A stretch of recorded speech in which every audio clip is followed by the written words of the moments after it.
बहुत से लोग सवाल करते हैं कि आखिर कबीर साहब किस प्रकार का संदेश देने के लिए इस संसार में आए। पहले तो ये समझ लो कि कबीर साहब किसी जाति विशेष, किसी धर्म विशेष, किसी वर्ग विशेष को संदेश देने के लिए यहाँ नहीं आए। उनकी नज़र में हम सब परमात्मा के जीव हैं। उनकी नज़र में एक परमात्मा की संतान है। उस एक परमात्मा को याद दिलाने के लिए कबीर साहब इस संसार में आए और सबको एक सा ही उपदेश दिया। ये नहीं कि हिंदुओं को बोला राम राम जप लो और मुसलमान को कहा अल्लाह अल्लाह जप लो, बिल्कुल नहीं। वो तो ये कहते हैं भाई रे दो जगदीश कहाँ से आया। जब हिंदू मुसलमान लड़ने लगे, झगड़ा करने लगे कि हमारा राम बड़ा हमारा अल्लाह बड़ा, तो कबीर साहब ने समझाया कि भाई राम और अल्लाह दो नहीं हैं। जिसको तुम दो मान बैठे हो वो एक ही शक्ति है, लेकिन उसको नहीं जान पाए लोग। इसलिए कबीर साहब ने सार शब्द यानी एक नया नाम दिया उसको। अगर राम और अल्लाह करते तो फिर यही झगड़ा हो जाता। हिंदू कहते कि हमें अल्लाह नाम नहीं चाहिए, मुसलमान कहते हमें राम नहीं चाहिए। तो कबीर साहब ने ना अल्लाह यूज़ किया ना राम यूज़ किया। नाम दीक्षा के वक्त उस संदेश को सार शब्द रूप में, सार शब्द के नाम पे उसको दान में दिया, जिसकी महिमा कबीर साहब ने गाई परमात्मा की। उस परमात्मा को कबीर साहब ने शब्द नाम दिया। शब्द जिसको बोला है कि शब्द शब्द सब कोई कहे, वह तो शब्द विदेह और जीवा पे आवे नहीं, निरख परख कर ले। यानी शब्द शब्द सब कोई कहे, परमात्मा का तो किसी को पता नहीं चला कहाँ है कैसा है, लेकिन शब्दों को पकड़ के बैठ गए। ध्यान देना इस बात पे, किन शब्दों को पकड़ के बैठ गए? जो शब्द अक्षरों से बनते हैं। जैसे राम, तो कैसे बना राम? र आ का डंडा और मां, दो अक्षरों को जोड़ के एक मात्रा लगा के राम बन गया। अगर इसको अलग अलग कर दे र और म, तो ये अक्षर कहलाते हैं। जब इसको इकट्ठा कर दिया राम, तो ये शब्द कहलाता है। इसी प्रकार अल्लाह, वाहे गुरु, ये सब शब्द हैं। हर धर्म का आदमी, हर जात का आदमी अपने अपने शब्दों को पकड़ के बैठा है, अपने अपने शब्दों को जप रहा है। इसलिए साहिब ने कहा शब्द शब्द सब कोई कहे, वह तो शब्द विदेह। विदेह का मतलब होता है आत्मा। आपने सुना होगा जनक विदेही। जनक जी को विदेही क्यों कहा जाता था? क्योंकि जनक जी ने यह सिद्ध कर दिया था, यह सबको बता दिया था कि मैं शरीर नहीं आत्मा हूं। तो जनक जी को विदेही कहा जाता है। इसी प्रकार जो कबीर साहब का शब्द है वो अक्षरों का गुलाम नहीं है, किसी भाषा का गुलाम नहीं है कि किसी भाषा के नाम जपूंगा मैं। हिंदुस्तान में आप रहते हो इसलिए हिंदी भाषा के नाम जपते हो। अगर कोई फ्रेंच आ जाए, कोई जर्मन आ जाए, कोई चाइनीज आ जाए, इटालियन आ जाए, कोई ताइवानी आ जाए, उसको आप हिंदी के नाम दोगे क्या? नहीं, उसको उस आत्म ज्ञान का बोध कराना है। जो आत्मा उसके पास पहले से है, उसे हिंदी के नाम जपने की जरूरत नहीं है, उसको हिंदी भाषा जानने की जरूरत नहीं है। उसको केवल आत्मज्ञान जानने की जरूरत है। और आत्मज्ञान क्या होता है अच्छी तरह समझ लो। आत्मज्ञान का मतलब यह नहीं होता कि तुम किसी भगवान के नाम जपो या अल्लाह अल्लाह वाहेगुरु वाहेगुरु राम राम करो। आत्मज्ञान का मतलब होता है अपना ज्ञान प्राप्त करना। जैसे आत्म कथा का मतलब होता है किसी और की कथा लिखना नहीं, अपनी कथा लिखना। आत्महत्या का मतलब होता है किसी और की हत्या नहीं, अपने शरीर की हत्या करना। आत्मनिर्भर का मतलब होता है किसी दूसरे पे निर्भर नहीं, अपने पे निर्भर रहना। आत्मरक्षा का मतलब होता है पड़ोसियों की रक्षा नहीं, खुद की रक्षा करना। इसी प्रकार आत्मज्ञान का मतलब होता है किसी और का ज्ञान नहीं, अपनी आत्मा का ज्ञान प्राप्त करना। इसी को आत्मज्ञान कहते हैं।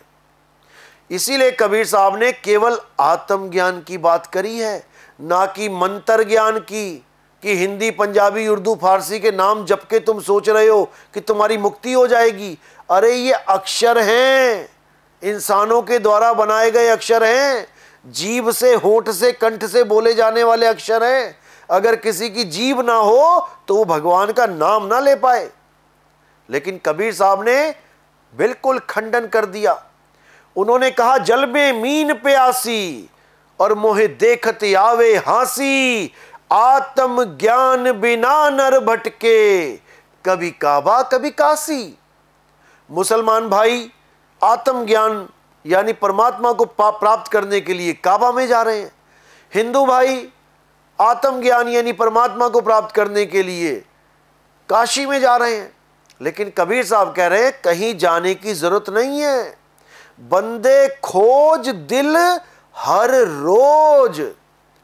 दिल का मतलब ये धड़कने वाला दिल नहीं, दिल का मतलब हृदय, हृदय का मतलब होता है आत्मा। जब भी हम शब्दों के अर्थ ढूंढेंगे तो उसमें दो प्रकार के अर्थ होते हैं। एक होता है शब्दार्थ, शब्दार्थ, और एक होता है भावार्थ। जब भी हम हृदय शब्द यूज करते हैं संतों की वाणियों में या कहीं पर भी, चाहे हनुमान जी ने अपने हृदय की बात क्यों ना की हो, वो आत्मा के ऊपर संकेत होता है। इसीलिए साहिब ने कहा, जब लगना चीन्होगे आत्म, तब लगना मिली है परमात्म। आत्म चीने परमात्म चीने, संत कहावे सोए, और यह भेद काया से न्यारा, बूझे बिरला कोई। यह आत्मा का भेद काया से न्यारा है।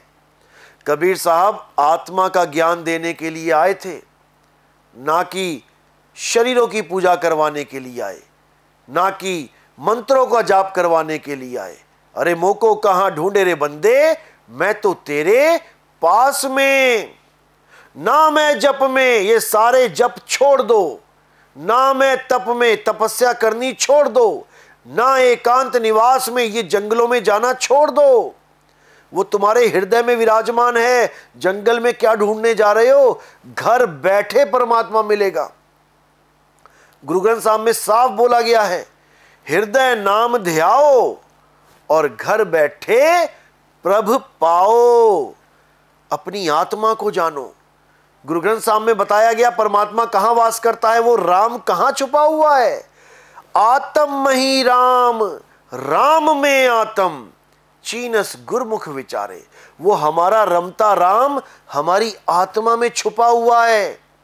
वो कहीं बाहर नहीं है कि मैं उसको ढूंढने के लिए कहीं जाऊं। अरे ज्यों तिल माही तेल है और ज्यों चकमक में आग, तेरा साईं तुझ में है। जाग सके तो जाग, हे प्राणी जाग जा। तेरा परमात्मा तेरी आत्मा में छुपा है।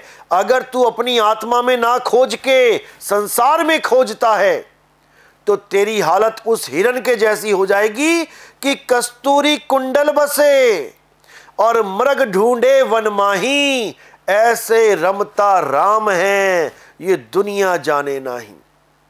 वो हिरन कस्तूरी को ढूंढता ढूंढता सारी उम्र बर्बाद करके एक दिन कहीं जंगल में मर जाता है। सारी उम्र कस्तूरी उसके पास होती है लेकिन उसको प्राप्त नहीं कर सकता। इसी प्रकार आत्मा तुम्हारे पास है, आत्म ज्ञान भी तुम्हारे पास है। बस तुम्हें एक भेदी गुरु चाहिए और तुम्हारा ज्ञान तुम्हें ही दे दिया जाएगा। तुम्हें इन जड़ वस्तुओं से छुड़वा दिया जाएगा, तुम्हें इस संसार से अलग कर दिया जाएगा और तुम्हें स्थित प्रज्ञ बना दिया जाएगा। तुम अपनी आत्मा में रमण करोगे, तुम अपनी आत्मा को जानोगे, ना कि तुम त्रिकुटी में ध्यान लगा के प्रकाश को देखोगे। ये सब अज्ञान है।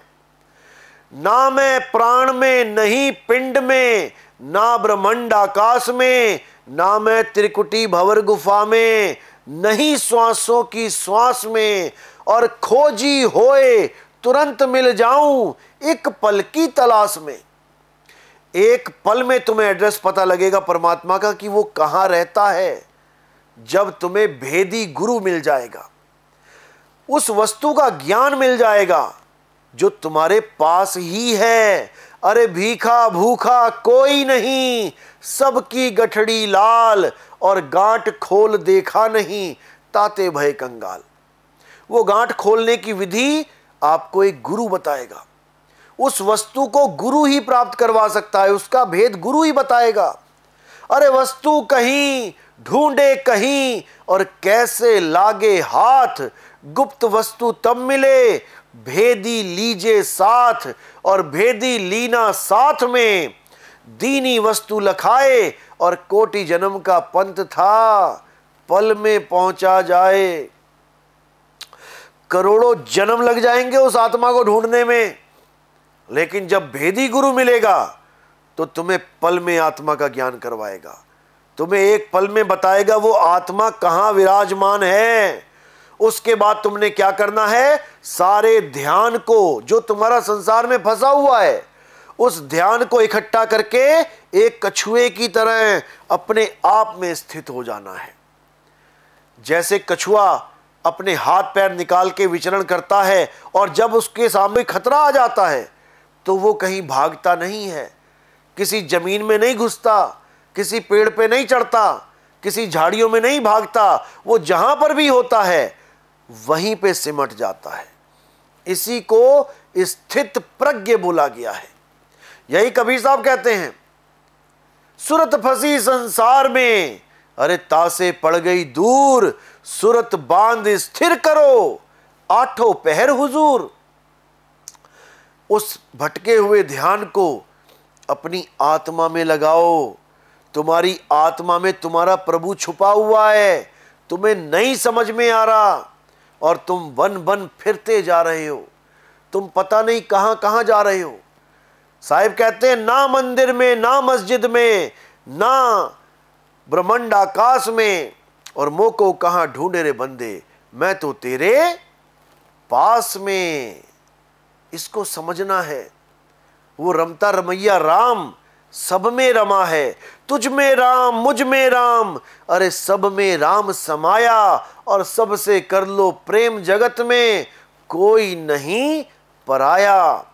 ये धर्मों के झगड़े, ये धर्मों के बंधन, इन सब से ऊपर उठो और एक सत्य को जानो, जो सत्य हिंदू के पास भी है, जो सत्य मुस्लिम के पास भी है, जो सत्य हर धर्म के इंसान के पास है। और वो सत्य क्या है? आत्म देव ही सत्य है। उस आत्मा की पूजा करो भाई। उस आत्मा की वजह से ही तुम्हारे हाथ पैर चल रहे हैं। तुम अपनी मां को मां इसलिए कह रहे हो क्योंकि उसमें आत्मा है। तुम अपने भाई को भाई इसलिए कह रहे हो क्योंकि आत्मा है। तुम अपनी मां की एक उंगली आग में नहीं डाल सकते क्योंकि आत्मा है। और जब आत्मा शरीर को छोड़ देती है तो तुम पूरी मां को ही उठा के चिता पे रख देते हो। सोचो कितनी इंपॉर्टेंट है आत्मा, जिसका तुम्हें ज्ञान ही नहीं हो पाया आज तक। और सारे ग्रंथ चीख चीख के यही समझा रहे हैं कि आत्मा का ज्ञान जानो, आत्मा ज्ञान जानो। लेकिन आत्म ज्ञान को कोई जान ही नहीं पा रहा है, क्योंकि जो हमें समझाने वाले लोग हैं वो ही नहीं समझ पा रहे कि आत्मा क्या है। 7 दिन गीता का पाठ करने के बाद फिर शरीर की पूजा करवा के ही चलते बनते हैं। इनको कृष्ण जी के, इनको राम जी के, इनको हनुमान जी के सत्य स्वरूप का बोध ही नहीं है, इसीलिए ये शरीरों में उलझे पड़े हैं। अगर कृष्ण जी एक शरीर ही होते, एक शरीर होते, तो अर्जुन के आगे विराट रूप में अनंत भुजाएं, अनंत जांघें, अनंत क्यों शरीर दिखाए गए? क्यों इतने सारे शरीर दिखाए गए? सीधे बोल देते मैं एक हूं, मेरी पूजा कर। इतने सारे शरीर दिखाने की क्या जरूरत थी, जिसमें कुछ तो दैत्यों के शरीर थे, जिनके विराट मुख, बड़ी बड़ी आंखें, बड़े बड़े दांत, और जब उनको जबड़ा खोला तो सारे उस जबड़े में जाने लगे और सबके सिरों को चूर्णित कर दिया। यह सब दिखाने की क्या जरूरत थी? अगर वो केवल एक शरीर ही होते कृष्ण जी, जो आपने अपने घर में सजा रखे हैं। इसके पीछे बहुत गुप्त ज्ञान है। अगर आप इस ज्ञान को समझना चाहते हैं तो आप हमारे YouTube चैनल कहत कबीर सुनो भाई साधो नितिन दास, आप इस पे सीरियल नंबर सत्संग सुनना शुरू करें, 1 2 3 4 5 6 7 करके। आपको गुप्त से भी गुप्त ज्ञान बड़ी आसानी से समझ में आने लग जाएगा। हर चीज आपको एकदम क्लियर हो जाएगी, हर चीज आपके सामने स्पष्ट हो जाएगी और आप कृष्ण जी के उस सत्य स्वरूप को जान पाओगे। आप राम जी के उस सत्य स्वरूप को जान पाओगे, जिसको अल्लाह, जिसको वाहिगुरु, जिसको गॉड बोला गया है। वो एक ही है, वो दो हो ही नहीं सकते। लेकिन हम सत्य को नहीं जान पा रहे हैं। उस सत्य को जानो जो सबका एक है। अपना अलग अलग धर्म, अलग अलग पंथ इसलिए बना के बैठ गए हैं क्योंकि हम उस एक को नहीं जान पाए। और वो एक जिसका कोई नाम नहीं है, वो अनामी है, उसका कोई नाम ही नहीं है। आज अगर ये सारी भाषाओं के अक्षर हटा दिए जाएं तो उसका क्या नाम रखोगे? क्या केवल नाम हटाने से वो भी हट जाएगा? नाम खत्म करने से वो भी खत्म हो जाएगा? नहीं होगा। नाम तो हमने उसके रख दिए हैं, वो तो सदा सदा से था, उसका तो कोई आदि और अंत नहीं है। लेकिन हमने हिंदी के नाम, पंजाबी के नाम, उर्दू के तरह तरह के उसके नाम रख डाले, क्योंकि हमने लिखना पढ़ना सीख लिया। आज तक कोई जानवर ना बोल पाया मैं हिंदू हाथी हूं, मैं मुसलमान जिराफ हूं, मैं सिख शेर हूं। कोई ना बोल पाया। क्यों? क्योंकि उनके पास ये 52 अक्षर, ये संस्कृत के 52 अक्षर, हिंदी के अक्षर, अंग्रेजी के अक्षर नहीं हैं। अगर उनके पास अक्षर होते तो वो भी अपनी कोई ना कोई धर्म जात बना के बैठ गए होते। इसलिए अब जागो। बहुत झगड़े कर लिए, बहुत लड़ लिए, अब सत्य के खोजी बनो। जिसको राम से प्यार है वो राम से प्रेम करके सत्य को पाए, जिसको अल्लाह से प्यार है वो अल्लाह से प्रेम करके सत्य को पाए, जिसको वाहिगुरु से प्रेम है वो वाहिगुरु को प्रेम करके सत्य को पाए, लेकिन सत्य को पाए। और सत्य क्या है? हे अर्जुन, आत्मा ही सत्य है। आत्मा के अलावा कोई सत्य है ही नहीं। और आत्मा को कोई ये ना समझे जीवात्मा।